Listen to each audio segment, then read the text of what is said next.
Ndewonu ndị Igbo be anyị, daalụnụ ka eke unu mee. Ụbọchị ụka ọma. Anyị abịagokwa itisela unu mkpu ọzọ. Ọ bụ gịnị na-eme? Ọ bụ nwanne anyị nwoke nweta admission na University of Sunderland ya na nwunye fabiala ọfụ kịta. Kedu ihe na-eme? Na accommodation na-enye nsogbu. O nwee ebe fakapielu nwanne unu ọ dịgokwe homeless. Kedu ihe unu ga-eme? Ọnụlube nwanne agba n'ọsọ. Kedu ihe ọ na-achọ? Ọ bụ garantọ onye ga-agaranti inye ka ejenti nwee ike nye ya ụlọ.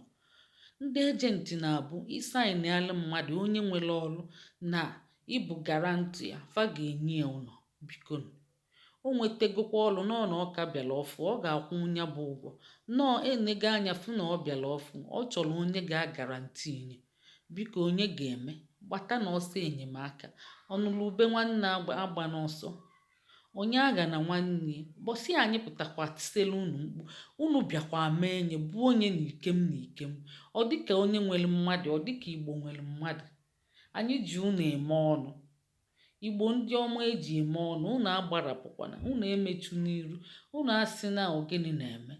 Onye ọbụla bịala ọfụ ada na-achị ya. Ọ bụ ụmụ nwanne na-enyeli aka. Ụmụ nwanne onye ahụ na-enyeli aka. Biko, ọnụlube nwanne agba n'ọsọ, bịanụ saịnị ya lia ya, deelu na anyị edemede na comment section na unu ga-enye aka.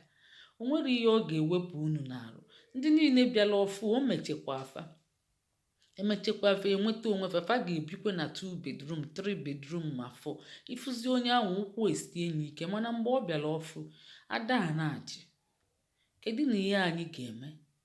O tisego na anyị mkpu akwa. Anyị ga-arapụzi ya? Mbanụ. O siri ọbụgodi na ị chọrọ ihe onye gị ihe dịka ihe ọ ga-enye gị ka ijide ka obi kaa gị na ọ bụ ezigbo mmadụ. Ọ da agba ọsọ. Ọ bụ onye na-akwalite peji anyị. Ọ bụ onye na-egosi na asụsụ na omenala Igbo masịrị ya. Ọ bụ onye na-egosi na ọ chọrọ ka asụsụ Igbo ka nke anyị kpochapụ.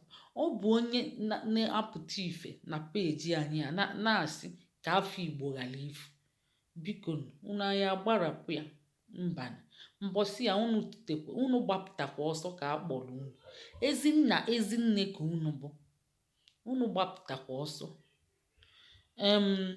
Student visa na-ewu kịta. Onye bịaba ya jidekwa ego ụgwọ ụlọ. Ịkwụchagodi ụgwọ akwụkwọ, ijidekwa ego ụgwọ ụlọ. Ọ na-agalakwa ọnụ.